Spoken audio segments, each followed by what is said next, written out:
రాష్ట్ర వ్యాప్తంగా strong rooms వద్ద పటిష్ట పోలీస్ బందోబస్తును ఏర్పాటు చేశారు. ఈవీఎం, వీవీప్యాట్ల స్ట్రాంగ్ రూమ్స్ వద్ద 4 అంచెల భద్రత మధ్య సీసీ కెమెరాలతో నిఘా పెట్టారు. రాష్ట్ర వ్యాప్తంగా లోక్సభ పోలింగ్ ప్రక్రియ ముగిసింది. రాష్ట్ర వ్యాప్తంగా మొత్తం 64.74% పోలింగ్ నమోదవగా ఖమ్మం జిల్లాలో 75% పోలింగ్ వినియోగించుకున్నారు. ఖమ్మం రూరల్ మండలం పొన్నికల శ్రీ చైతన్య ఇంజనీరింగ్ కాలేజీలో స్ట్రాంగ్ రూమ్లో ఏర్పాటు చేశారు. భద్రతా ఏర్పాట్లను జిల్లా కలెక్టర్ గౌతమ్, ఎన్నికల అధికారి, పోలీస్ కమిషనర్తో కలిసి పరిశీలించారు. భద్రతా ఏర్పాట్లపై మరింత సమాచారం మా ఖమ్మం ప్రతినిధి ఉపేందర్ అందిస్తారు.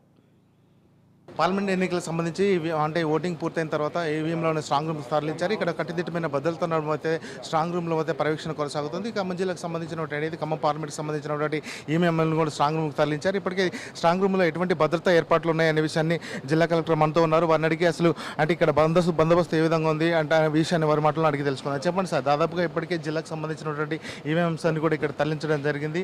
ఇక్కడ భద్రత కావచ్చు ఎటువంటి ఏర్పాట్లు చేశారు?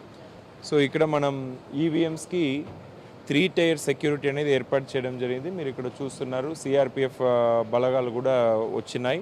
సో ఇంకా 20 డేస్ ఇక్కడ ఈవీఎంస్ అనేది భద్రపరచడం జరుగుతుంది. మొత్తం సీసీటీవీ కెమెరా ఏర్పాట్లు కూడా చేయడం జరిగింది. సో పొలిటికల్ పార్టీస్ కూడా వాళ్ళ ఏజెంట్స్ని పెట్టి ఇక్కడ నుంచి వ్యూయింగ్ కూడా చేస్తుండొచ్చు. సో మొత్తం ట్రాన్స్పరెంట్గా ఉండడానికి ఈ సీసీటీవీ కెమెరా కావచ్చు, సెంట్రల్ పోలీస్ ఫోర్స్ కావచ్చు, ఇవన్నీ డిప్లాయ్ చేయడం జరుగుతుంది. దాదాపుగా ఈ స్ట్రాంగ్ రూమ్కి సంబంధించి గతంతో పోల్చుకుంటే ఇక్కడ కూడా పటిష్టమైన బందోబస్తుగా ఏర్పాటు చేయడం జరిగింది. అంటే ఎటువంటి అంటే పర్యవేక్షణ ఏ విధంగా ఉంటుంది? సో మన దగ్గర స్ట్రాంగ్ రూమ్, కౌంటింగ్ సెంటర్ అన్నీ కూడా సింగిల్ ప్లేస్లోనే ఉంది. 7 సెగ్మెంట్స్ సంబంధించిన ఈవీఎంస్, కౌంటింగ్ హాల్స్ అన్నీ ఇక్కడే ఉన్నాయి. పోస్టల్ బ్యాలెట్ కూడా ఇక్కడే ఉన్నది. దీంట్లో 3 టైర్ సెక్యూరిటీ అంటాం. అంటే ఇక్కడ ఇన్నర్ మోస్ట్ స్ట్రాంగ్ రూమ్స్ అన్ని ప్రొటెక్ట్ చేసేది సిఆర్పిఎఫ్ బలగాలు. నెక్స్ట్ సెకండ్ లేయర్ ప్రొటెక్ట్ చేసేది district armed reserve. Third layer local police వాళ్ళు ప్రొటెక్ట్ చేస్తారు. యాక్సెస్ కంట్రోల్ ఎవరు లోపల రాకుండా, బయట ఏం లా అండ్ ఆర్డర్ అట్లాంటిది జరగకుండా చేస్తారు. ఇట్లా పటిష్టమైన బందోబస్తు అనేది మనకు ఉన్నది.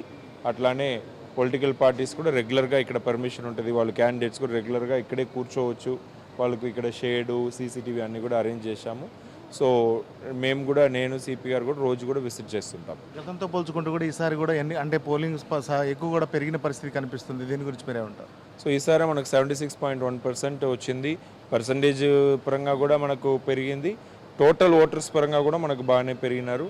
సో మనకు ఓటర్స్, మన ఖమ్మం జిల్లా ప్రజలు చైతన్యవంతులు అనేది మళ్ళొకసారి వాళ్ళు చాటుకున్నారు. సో మీ ద్వారా ఖమ్మం జిల్లా ప్రజలందరికీ కూడా ధన్యవాదాలు తెలియజేస్తూ ఉన్నాను. అట్లానే పొలిటికల్ పార్టీసు, క్యాండిడేట్స్ కూడా బాగా సహకరించారు పీస్ఫుల్ కండక్ట్ ఆఫ్ పోల్స్కి. వేలాది మంది సిబ్బంది, పోలింగ్ సిబ్బంది కావచ్చు, పోలీస్ సిబ్బంది కావచ్చు, డే అండ్ నైట్ చూడకుండా ఇంత కష్టపడి పని చేయడం వల్లనే ఇంత సక్సెస్ఫుల్గా మనం ఎలక్షన్ కండక్ట్ చేయగలిగాము. సేమ్ స్ఫూర్తితో కౌంటింగ్ కూడా సుజావుగా జరుగుతుందని భావిస్తున్నాం. జిల్లాకు సంబంధించినటువంటి ఏదైతే కౌంటింగ్ సంబంధించినటువంటి ఏర్పాటుతో పాటు ఇక్కడ పటిష్టమైన బందోబస్తు ఏర్పాటు చేశామో అది 3 అంచెల భద్రత కూడా ఏర్పాటు చేశాము. అటు సిఆర్పిఎఫ్ బలగాలు, కేంద్ర బలగాలతో పాటు ఇటు రాష్ట్ర స్థాయి బలగాలను కూడా ప్రత్యేకంగా పర్యవేక్షణ ఉంటుంది. జూన్ 4వ తారీఖు మాత్రం కౌంటింగ్కి సంబంధించినటువంటి ఏర్పాట్లు కూడా సజావుగా సాగుతున్నాయి. ఇక్కడ స్ట్రాంగ్ రూమ్ల వద్ద అటు ఏదైతే సీసీ కెమెరాలు సర్వేలెన్స్లో కూడా ఉంటుందని చెప్తున్నారు. దీనికి సంబంధించి ఎప్పటికప్పుడు వివిధ రాజకీయ పార్టీల నాయకులు కూడా వాటిని పర్యవేక్షించుకోవడానికి అవకాశం కల్పించామని చెప్తున్నారు. మొత్తంగా చూసుకుంటే ఈసారి మాత్రం అంటే ఓటర్ శాతం కూడా పెరగడంతో మాత్రం అంటే చాలా ఆనందం వ్యక్తం చేస్తున్న పరిస్థితి కనిపిస్తుంది. జిల్లాకు సంబంధించిన ఏదైతే జూన్ 4వ తారీఖు మాత్రం కౌంటింగ్ కూడా అందరూ సహకరించాలని చెప్పేసి అయితే జిల్లా కలెక్టర్ చెప్తున్న పరిస్థితి ఇక్కడ కనిపిస్తుంది. ఇది ఇక్కడ తాజా పరిస్థితి. కెమెరా పర్సన్ నరసింహరావుతో ఉపేందర్, రాజ్ న్యూస్, ఖమ్మం.